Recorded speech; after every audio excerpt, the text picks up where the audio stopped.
village of Ayanfe. Money was not kept in banks. It was kept in trust.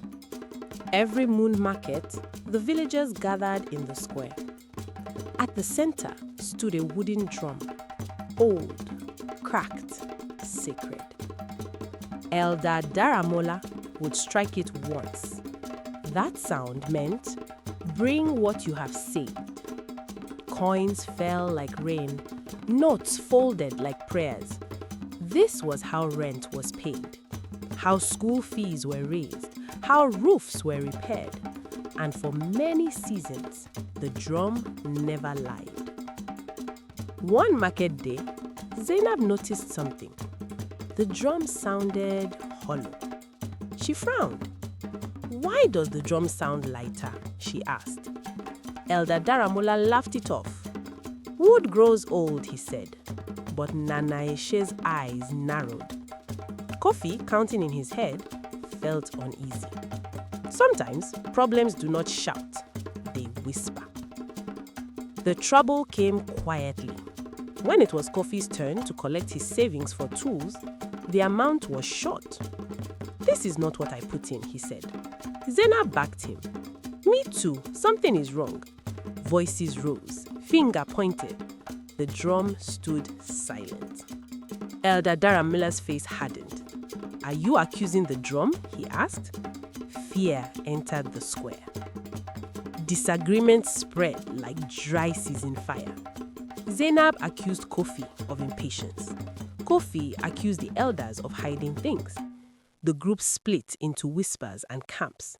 Money, once a bridge, became a wall. Only Nana Eshe spoke softly. "When money causes noise, stop beating the drum and start counting the coins." No one listened.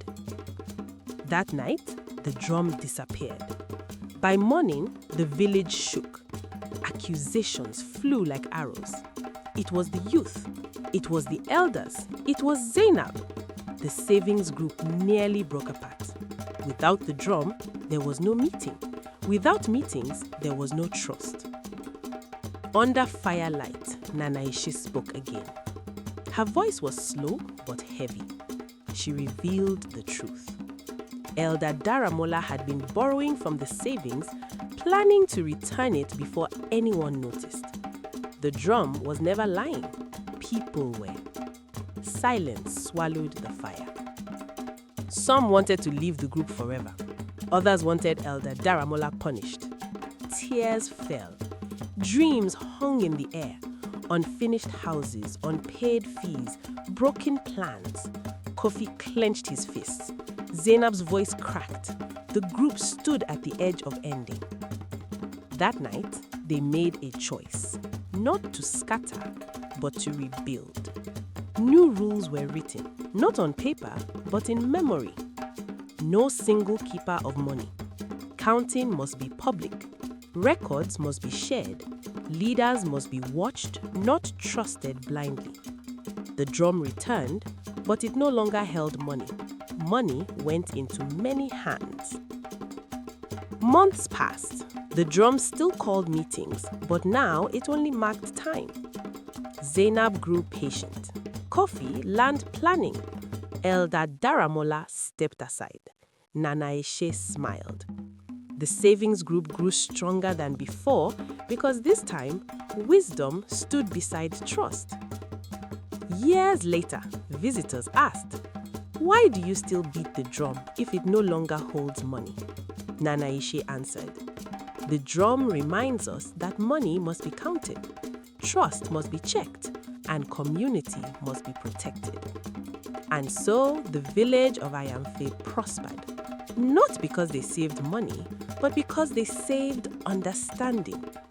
The drum still stands, and it still teaches. This story was about the village of Ayanfe and the village savings group. Now to you, let me ask you, who holds your money? Who checks the checker? Is your trust protected by structure? This is food for thought. If this story spoke to you, like this video now. If it taught you something, share it.